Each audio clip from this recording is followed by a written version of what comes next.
I will agree with you. I missed that sound. May never hear it again.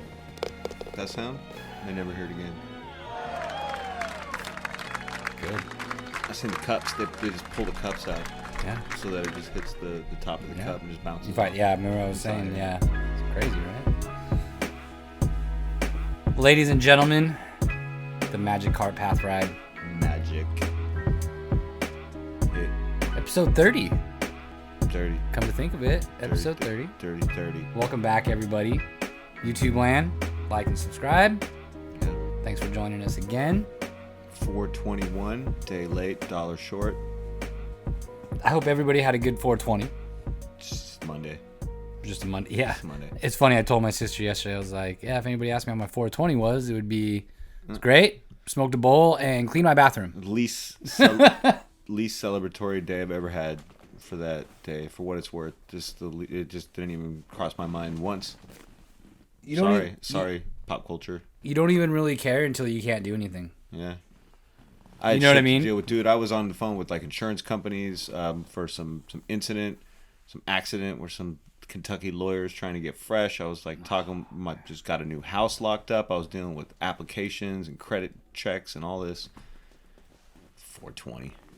Cool. So according to my boss, that originates from the time of day that some kids would go to just go smoke joints in high school in Marin County, California. Yes, I can. Can you concur? I can concur. Hate to drop him again, but I love to. Brian Murphy from KMBR. Murph. Being a Marin guy. Drop him all day, dude. Love him, Murph. Not a huge 420 supporter, but yet knows what it originated from because it originated from his high school. His partner's big supporter. Big supporter. That's true, dude. Wow. Yeah. All right. Yeah. All right. Too much. Two trusted sources can confirm in the last 48 hours it's true. Marin County, California started the whole 420 thing. That is a worldwide phenomenon. Yeah. I mean, this day is celebrated more so than Hitler's standard birthday holidays. Oh, and it's Hitler's birthday. Yes. Yeah. I like you just shout that Hitler's birthday. Well, no, because I was gonna say it's celebrated more than that. That's funny. That's why I said that. Yeah. That's what is funny. Kind of a weird day, not to veer off too much, but it's the anniversary of the Columbine. Today is? Yeah. Cool. Rest in peace. Yeah, that's man. It rings heavy in my bell because, well, for one, I had friends out there when it happened. Yeah. Shout out Big Kurt and all his friends and family, and then my lady's a teacher, so when some of those things come about, it just rings a bell. Michael Moore put out the famous movie Bowling for Columbine, favorite movie of mine. No political stance, just saying it's a good movie. It is. It's a horrible situation. Yeah, so kind of a weird day with 420. It's one that we remember more than others because I mean this is the land of the free, dude. Yeah. Shootings are like no joke. There was just a shooting in Canada, bro, the other day. Did you hear about that? Wow, weird because not too many happened. No, it was like just under their ultimate worst tragic event as far as deaths and attacks go, terror attacks of all time. But it was like 12 people or 16 people or something like that. That shit that happens in America, that doesn't happen in Canada. Like those, hey, don't worry about it. Well, they always say, speaking of Bowling for Columbine, they say they interview some people in Canada, and they're like, yeah, we don't lock our doors. Like, no. The one time someone robbed my house, they just came in and stole some beer and my cigarettes, and that was it. Yeah, I mean, anybody could go postal at any time.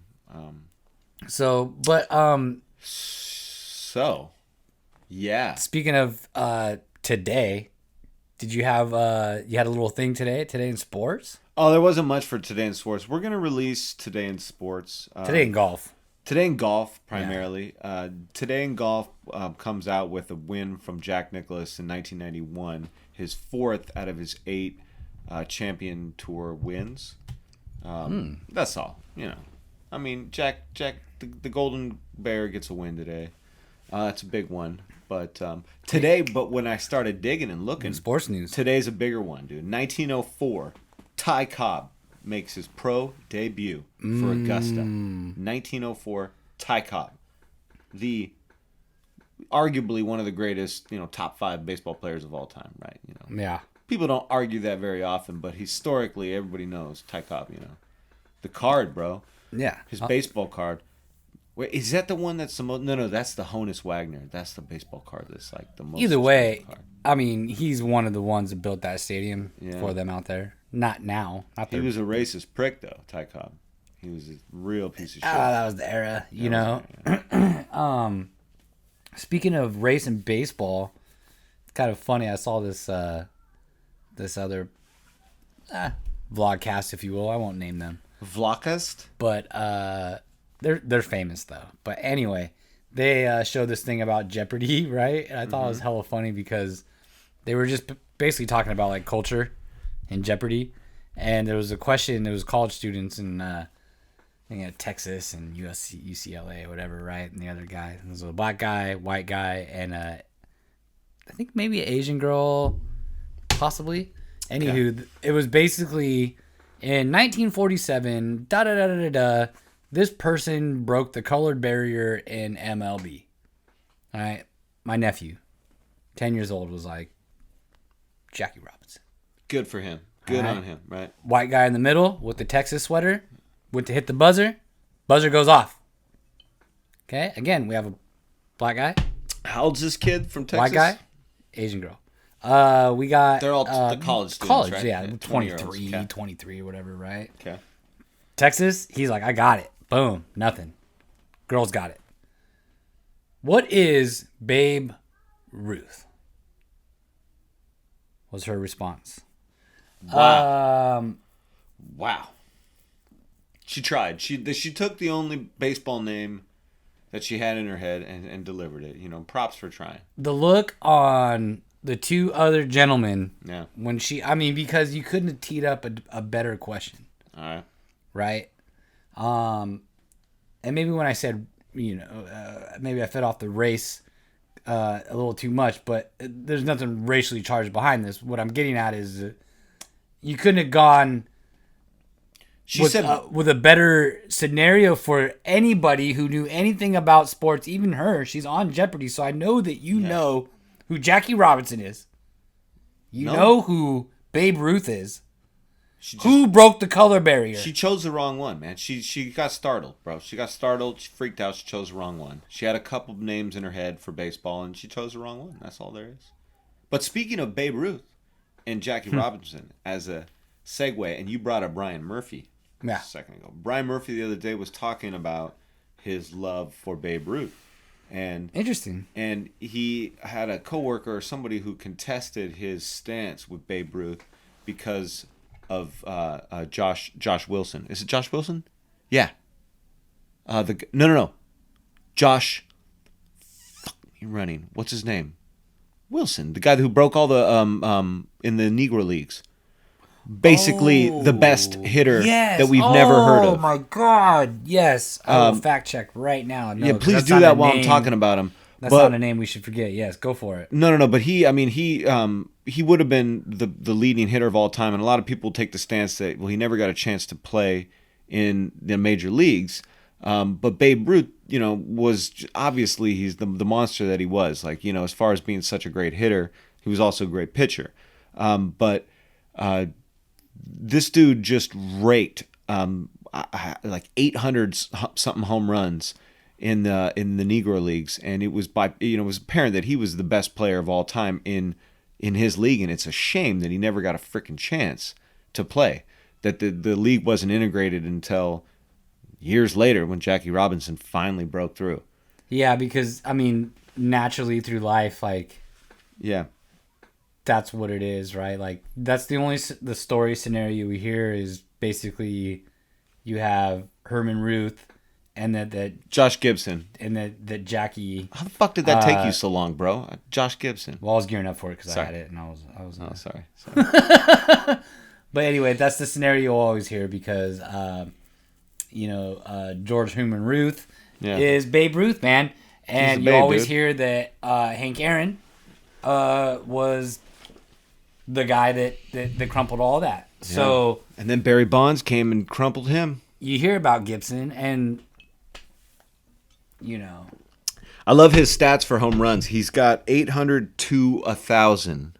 There's a 200 home run grace number for how many home runs he could have hit, just because, stats and shit like that. It wasn't so complete as it is today. But yeah, man, another one thing I did want this day. Did you hear about the Rob Gronkowski? No, going to the Bucks, join his boy Tom Brady at Tampa Bay. Didn't he retire last year? That's what I thought. Okay. 2 fucking old, should be, and in some cases have already retired dudes are playing together in Tampa Bay. Did you hear? What do you think? We were watching on the news today on the little bylines on the bottom that Tom Brady got escorted off a park that he was working out at him by himself in Tampa Bay. They told him to go home. Did he have a mask? I believe not. Otherwise, do you have a mask, bro? Do you got like a cool... Phil has the best one I've seen so far. Our good buddy Phil. Oh yeah, just wait till mine gets in. He's just got a hanky, just a dope ass hanky around his face. And we were driving around in Slimer the other day. He just looked hard. And I forgot my mask. He's like, "You got a mask?" And I was like, "Oh, I forgot it. I had my gloves." Yeah. And then he forgot his gloves, which was funny. But no, I don't. Tomorrow's the day, dude. Tomorrow's the day in California. Tomorrow's the day that it's mandatory. 22nd. That's good. I got to hit up Essen at Bay Area Hockey Repair. Shameless plug, Bay Area Hockey Repair. If you're a hockey player in the greater Bay Area, Silicon Valley, especially, right up the way. Talk to Big Essen, Google it, Bay Area Hockey Repair.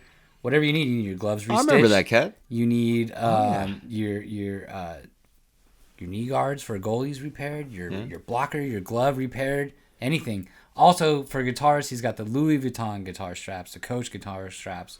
How much are those running? Blade covers that are Louis Vuitton and Coach straps. I got it all laced up for us already. Okay. Louis Vuitton stick bag coming very soon. Yeah. Very soon.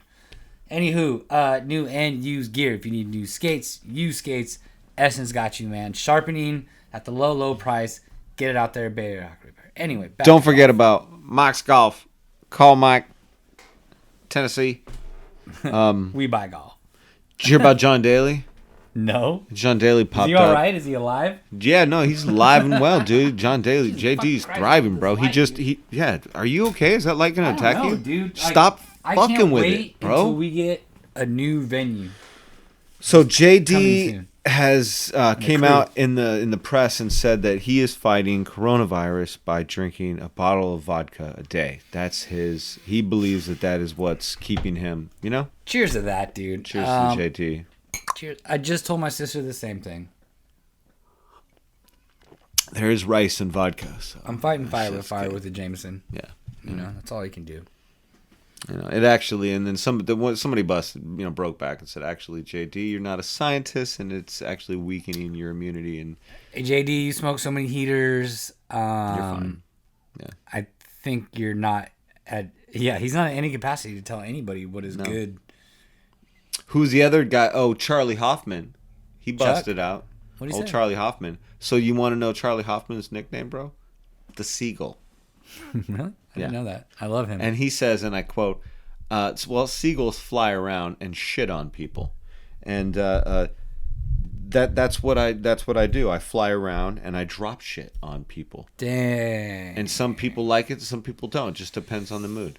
That's a Charlie Hoffman. That's bizarre. That is good. We got insider knowledge on Charlie Hoffman.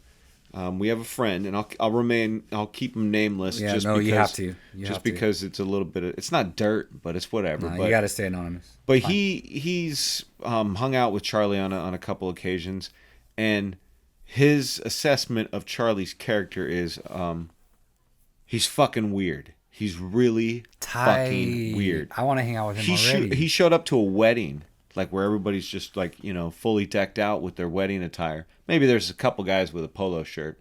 Maybe it's untucked, but everybody's pretty spot on. He shows up, sandals, bathing suit, t-shirt. Dirty hair. Power move.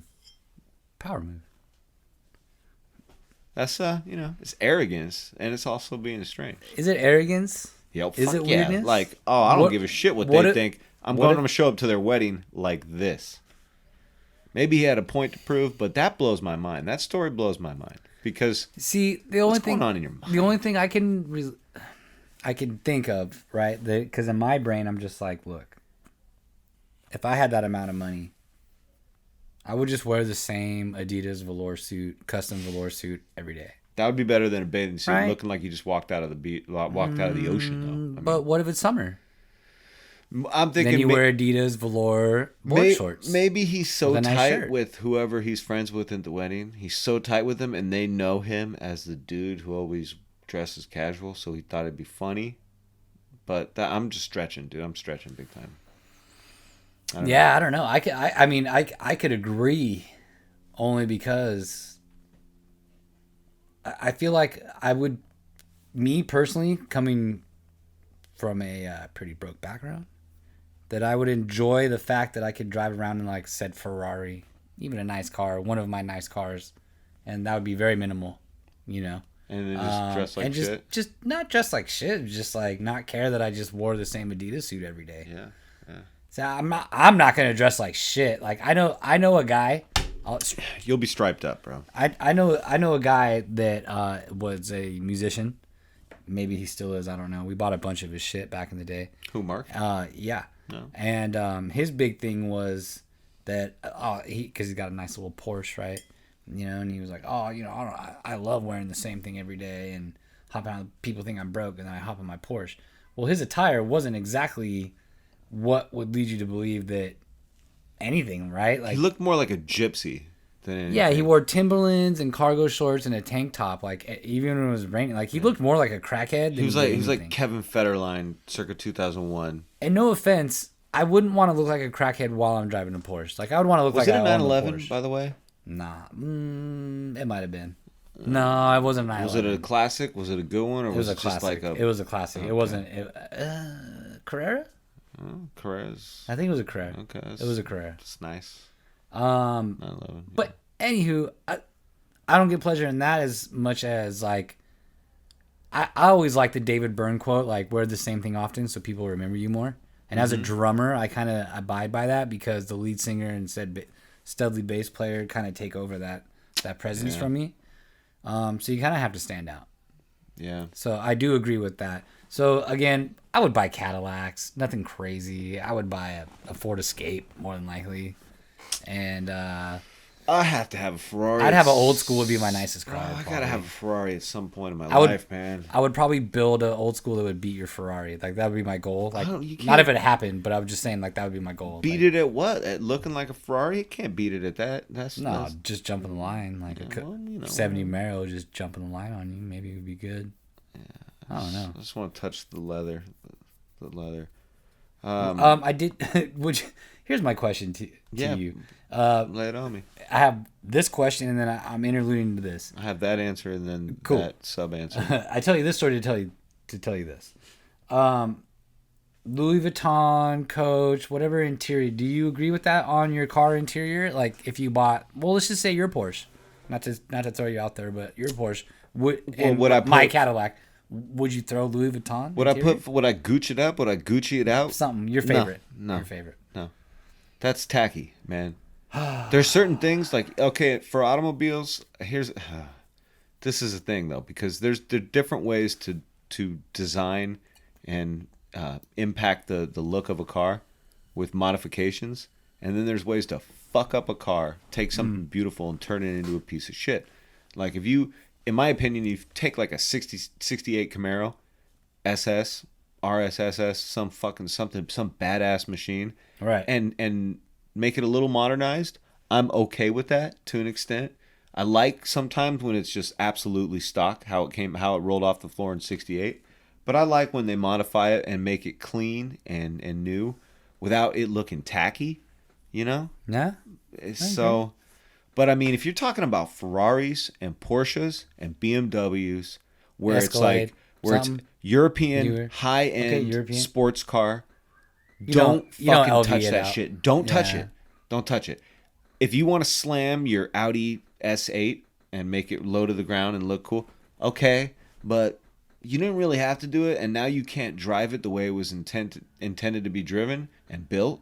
So you kind of fucking ruin your car. And it's not goat leather or anything fucking imported, yeah? If you're going to drop a car and lower it, you better be willing to pay the $15,000 and still being able to put like a sports suspension in and allow the car to drive the way it was designed to be driven and then still look like that. If you could do it that way, then props to you. But otherwise, if it's not a classic or if it's not a frickin' rice rocket, because Civics and all that, I do that. You know, that's right. It makes sense for me. I wouldn't do it to a Camaro or any remote like muscle car that I like. If you want to paint your Mitsubishi pink and fucking floss it out and make it like 480 horsepower of V6 madness, then that's tight.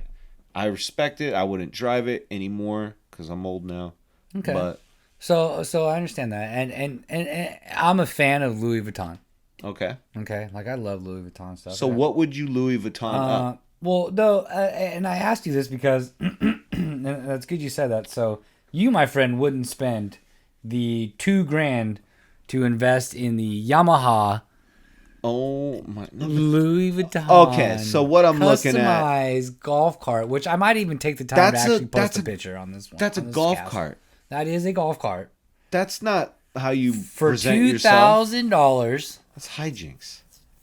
You can grab this Butte, Louis Vuitton out.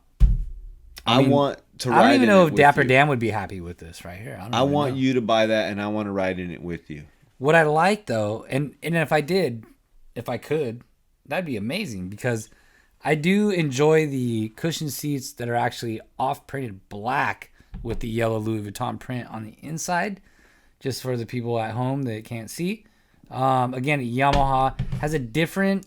Where's that thing sitting? It's got headlights. It's in Watsonville. It's just in somebody's janky backyard. No, judging by the handicap parking sign next to it, they got a little bit of coin. No, that thing needs to be. They probably live on a probably Seascape. That thing needs to be in its own garage, its own mini garage. I showed this to my uncle, and he was like, "Yeah, I don't know. Spent $2,000 to take it to Santa Teresa. Like, would I bring it in my trailer? How do you do that? What do you do? But could you floss on people like that? Like, if you had the bread to get this, like, I would actually bring it in on a trailer. Be like, I got my own. That's true. I got my own GPS. That's actually kind of baller. Now that we bring that up. Yeah. Anywho, yeah, just asking. Because that's what this. I understand some, but that's intense. It made me miss Lake Wildwood up in Penn Valley, Grass Valley area. When my grandma, that old man, I just drive by it all the time as a kid. It's gone now. But fools used to. But that's the thing, though. Little private communities like that, where it's in a gated community, and you could drive your golf cart from your house to the golf course wherever it is. Right. That's when you see people with their really snazzy. Have you seen the Malbon golf cart? Yeah. Holy shit! I've seen some pretty good ones in my day, man. Yeah. We used to go. Me and my uncle used to go out to that spot. Nick's custom golf cart? No. We never invested. We went to go out in Hollister. We used to have the 2 courses on there, but San Juan Oaks. San Juan Oaks, but it had 2 courses. Oh, you're talking about the Diablo and the fucking. It was Diablo and something else. Eagle, no. Something else. Oh my God, Diablo's one. I know it. Why can't I remember this course right now? Apparently they only have 1 on there, and I think we brought it up in another show too, which is why I'm bummed. Ridgemark out in Hollister. I guess they only have 1 course now, but they had 2 courses. El Diablo, which I'm pretty sure is Spanish for fighting chicken. Yes, fiery chicken. Anyway, me and my uncle used to go out there. They used to have great rates, but we'd go out there like 7 a.m., dude.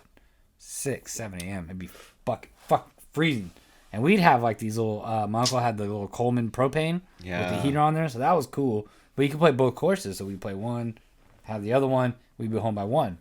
Anyway, but it was always us mixed in with all the locals that lived there because they were the only other ones dumb enough to go out there. It was Hollister. It'd be fucking hot as fuck around noon on our second round. Yep. But anyway, the golf carts that would come out, bro, with the tents, fitted, rims, speakers, the whole 9, dude. I mean, even the guys at Boulder Creek couldn't even floss on these guys, dude, for real. And I've seen some nice ones at Boulder Creek. No, Boulder Creek, they can't. They can't front. These guys in we're talking 70-year-old men, dude. Oh, we haven't seen shit because we're not really privy to the whole country club lifestyle. There, boys and girls. Well, that's not our style. We're muni cats. We play wherever we can. Would you agree our best like country club feel was the old Copperopolis? Oh, it was beautiful. Trip we did where they Saddle Creek.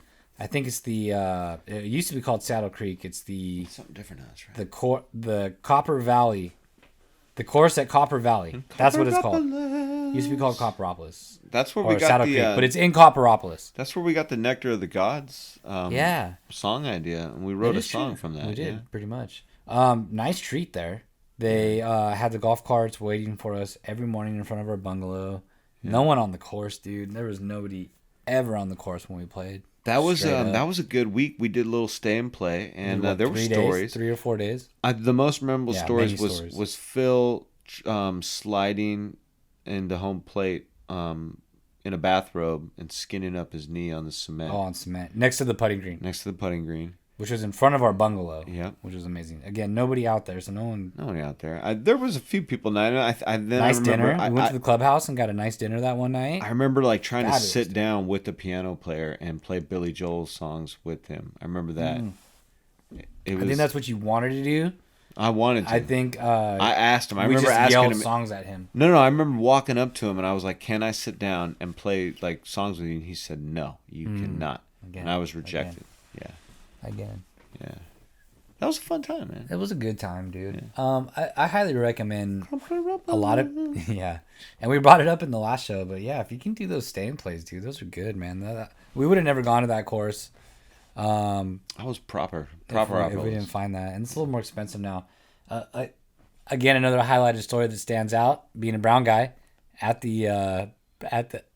the way there. Oh, the ticket. Ryan gets pulled over for doing a buck something, maybe less, but he got a ticket for doing no 80 and hold 75 on a second. Or whatever. We got to tell this whole story, bro. This fucking highway patrolman was propped on a downhill. When you're coming over a hill downhill, it was like a camel's hump. It had just changed from a 65 to a 55. Right when it changes from 65 to 55, and he's waiting on a downhill. Yeah. So I fly over going a buck something. He pulls us over. There's 4 of us in a car. He's answering, I knew I'm jacked, dude. I'm going. We saw him on the hill when we were booking. I'm going 50 miles over the speed limit. Yeah. This is a serious ticket, are late for our tea time. We're late for our tea time at noon, and he's just like, what's going on? And we're in a Volvo. I think we were suited already. We were ready to play. So I think we were saved by golf. You have no idea. He looks at us and he goes, where are you guys headed? I was like, we got a tea time at noon. I should mention 2 white guys in front, 2 brown guys in back. His response to my statement was, yeah, they just punched those greens. So that's who told us? No, well, we already knew that. We knew that. No, we didn't know that at that But time. he knew that. No, I knew that. I knew that when we booked it because we got a discount because that. And I was like, yeah, I know, man. And he's like, all right, well, here's what I'm going to do. He wrote me down for 78 miles per hour. Because it was just enough to be the very baseline ticket for going over the speed limit. And he after he wished us a good round and was like, all right, guys, we'll take care. He looks in the back. He sees Zach. He's like, I know you, man. And I think how did you know him? So it was all good. Actually, everything was all good. But Chris decided, our good buddy Chris, the other brown guy next to me, decided to say, and Ryan had everything taken care of, and he says, we don't have to worry about any weapons or anything, right, guys? And then Chris says, the only guns you got to worry about, officer, are the ones right here. Something like that. He's gonna correct me. It's something like that. But it was definitely along those lines.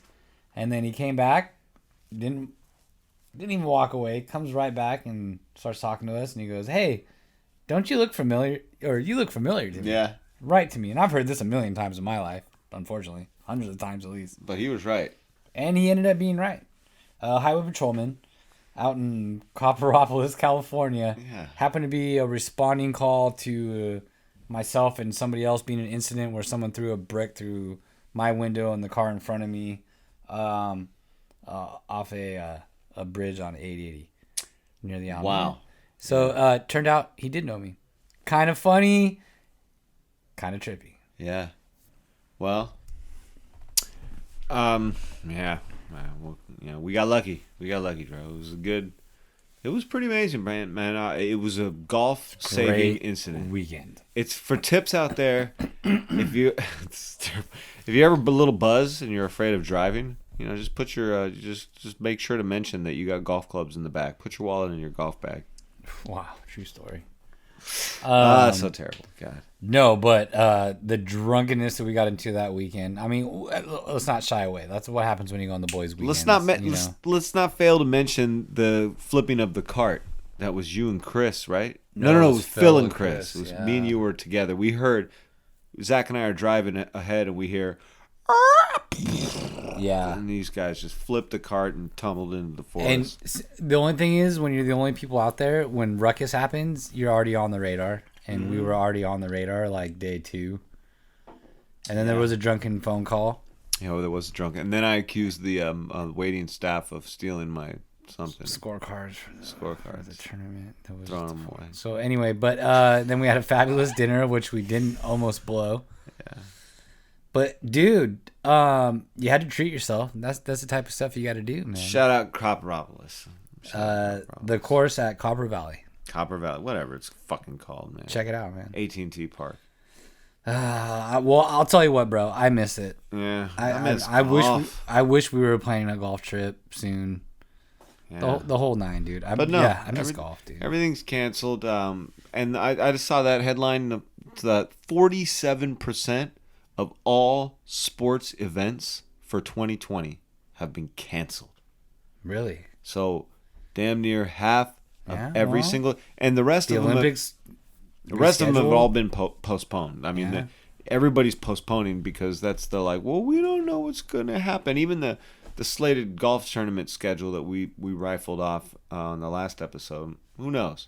Wow. But the other half of every other sporting event, has just been like, nope, canceled. We're done. We out. It is really weird. I mean, and you even mentioned, I saw something Brooks wrote, something about having tournaments without patrons and how weird it would be coming down 18. And I thought it was weird hearing it from Brooks because I thought he was the type of guy, because I could have swore he kind of contradicted himself in a different interview where he has. He kind of was just like, well, what do they expect? What the fuck? We're coming down the line. He says anything. Yeah. But anyway, he did say it. It stands true. He basically just said, what is it worth when you're coming down the line and coming down 18 and no one's cheering for you, no one's saying hi, and this and that. Like that picture we released there from the old Instagram a couple posts ago. The guy, quieting down the audience of 0. It's just it's weird. And even the PGA is they're mulling on an article from ESPN. They're mulling the idea of doing the Ryder Cup with no patrons, no fans. How do you what do you think about that? Man, I mean, they thought about doing the Masters without that. I mean, that's weird. It'd be strange. But wouldn't you obviously you'd say you'd take it over anything right now. You'd take it over no golf. For sponsorships, I mean, you have just to be able to watch some. And they've already talked about not having the grandstands with the logos on them. I mean, they're going to have sponsors and all that, but no grandstands and this and that. Yeah. Guaranteed Phil will still touch his bill. You're going to see some. He'll just go, and then he'll be like, what am I doing? I mean, I guess you could get away with it. Why not? But, that's going to be weird. Speaking of weird, the thumping you're hearing in the background, and this is a time of quarantine. I wonder if they could hear it. That is my neighbor, who is a basketball player. Yeah, practicing his dribbling out front. Hey, and I'm not going to hate on it. No, I'm 100% not going to hate on this right now. We're just going to adopt it into the audio as a part of the program. And whether you can or cannot hear it, I mean, he's doing a good job. Sign of the times, he's a good ball player. You can hear it. He's good ball player. He's got a good dribble. Good enough that he's going to sit in the driveway and practice his dribbling. Yeah, I'm sure whatever he was planning on competing in, there's a 47% chance that it's been canceled. Yeah. 100%. I'll tell you what, they took the basketball hoops down just to show you. God, man. So 40%, that's huge. Yeah. 47. We don't need it. I'll give you this. Can you adapt? Like, I can deal with golf and no patrons and this and that. Can you deal with like baseball and football? Well, we won't get into football because it's later. But can you deal with the rest of the baseball and hockey season? It'd be like watching a Tampa Bay Rays game. It'd be like watching the Winter Olympics, watching a hockey game. Yeah, I'll tell you that. That's fine because of the camera angles. And every sport, any sport, tennis, be weird, but it wouldn't be. It'd be great. Just bring it back. Just like sanction sporting events if you have to, but otherwise, get the tour back. Just don't let people in there. And try all those camera angles you never thought would work and this and that. You know what I mean? We just, it's too early. It's too early. It's too early to have an opinion. You bring up a good point, though. No, that was good. Because when it teeters into baseball and stuff like that, you got to be wary of all that. So, golf's easy again. I know you see the memes again. We talked about it, but without people on a golf course, there's a lot of room. Even if you're in a baseball stadium with minimum amount of people, it's still a lot of people. You're still a lot of people in a close space. It's unsafe. It's going to be unsafe for a long time. 2020 might be plagued with this crisis the entire year. So I've seen tattoo parlors and a couple other places saying they're going to be open like May 8th or whatever and to book their appointments. Now, is it safe to say it's okay to agree with me that we also said that about April 7th, so don't get too crazy? I need to look at that chart. But Apple in some places are opening departments. Like, I don't know. There was a estimation on how many people were going to die on whatever day that was like a month ago. And I need to check it. I need to cross-reference that shit and see if it was accurate to how things have been over the last month. And I wanted to save it and then come back to it a month later to see how accurate it is. But, whether or not this thing starts to curtail and come back down and get a little bit flattened is yet to be seen because it's not yet. It's not yet. I don't think it is. I would agree with you too, and I think I've heard other states are opening back up, and even Florida. Even for us to be saying things are happening on the 8th it's too early. They're like, we flattened the curve, so we're going to open the doors. I also heard there's people protesting that we need to work, and it's like people are protesting. Just chill the fuck back. People are protesting, holding signs that say "Defy Science" while wearing a mask because a scientist told them that it would be the smart thing to do. That shit cracks me up. That's funny. I didn't see it like that. I saw what you're talking about, but I didn't see that part. Real American genius. I'm not a believer in a lot of things. I'm not going to say I believe in science. But when I see the loft of a golf club generate the ball spin differently than a golf club from the 60s, I can agree with science a little bit. That's technology, man. Technology comes from science. Science and there's always a science of whatever, right? Yeah. You know what I mean? Check out this science today. I put my lady's bike back together. She had a hole in her tire, and the bike hadn't been brought out in a while. And I was kind of joking, like, "Hey, babe, I'm gonna tighten your brake extra tight." So I put the bike back together, and I tightened the brake and everything, and I'm spinning the wheel, and I'm like, "Something's wrong. Something's wrong." And I just told her, "Hey, get ready. You're gonna go on a bike ride." She was like, "Oh, I can't wait to try my bike." And I realized that the back tire was not even bolted down. She would have taken off. The bolts were on there. Yeah, but it wasn't tightened. Luckily, I caught that because it's a good thing. Whatever. It's just a minor thing you need to check, making sure the T's are crossed, the I's are dotted, and the nuts are tightened. Could happen. Anybody. What do we got, man? We got a shout out. Happy birthday to the one and only golf legend, Tony Romo. That's all we could really pull up. Well, we just lost a listener, and that's my mom. Yeah, but Casey Cope's double tapping, definitely. Oh man, that guy though. Tony Romo. Remember that shot he hit in Pebble Beach off the carpet? I just saw it the other day. Yeah, it was pretty good. 15. By far the best shot of his career. By far, best shot of his career. Michael Jordan was talking. Have you seen that Michael Jordan shit? No. Haven't seen it yet. Okay, me neither. But he was best Michael Jordan quote in relation to golf. Every day, 36 every day, no matter what. Oh, there's so many stories of when he golfs, he just says, "Fuck, block me for 8 hours, 36." I brought the story up already, so I can't even remember who I quoted and who was involved in the party. But there's the whole, me and MJ went out and we drank a 18 pack, and he was like, "No, we're gonna play another one." And we were like, "Okay, we're gonna play another 18. Aren't you playing tonight?" He's like, "We're all good, dude." And then he still went and put up 36 that night. You know what I mean? Like after golfing. After golfing 2 18s and drinking an 18 pack throughout the day, and then still going and just being like, no, I'm gonna drop 36 or 40 or whatever the fuck you dropped that night.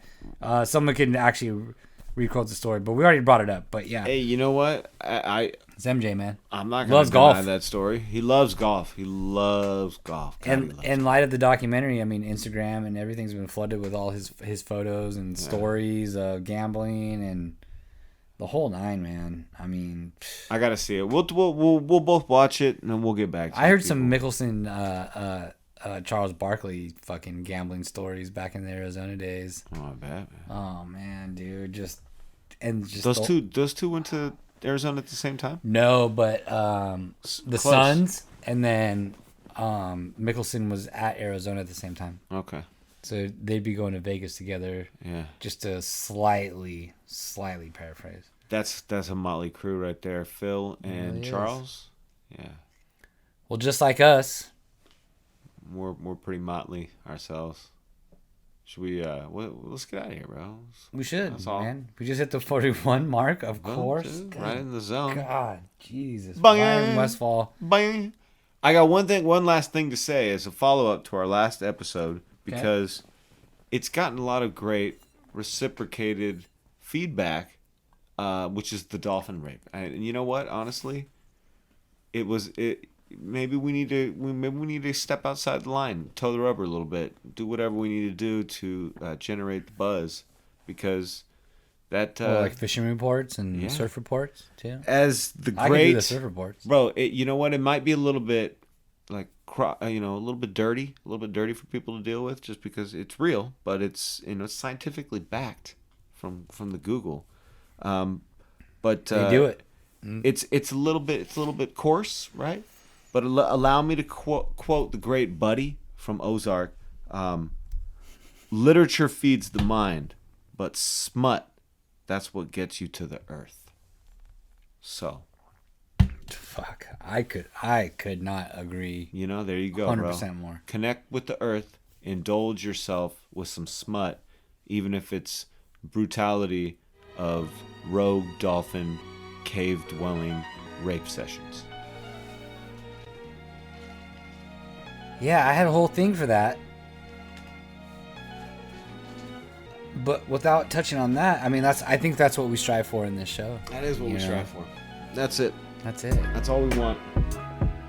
And I could say for everybody out there that's still doing what we love to do and that we can't do, which is golf, and go to a restaurant. Click clack in a restaurant. I'm scared I can't swim a golf club when this is all done. Nah, it's gonna be great. But for those of you that are, head down. Good vibes. We'll see you next time, y'all.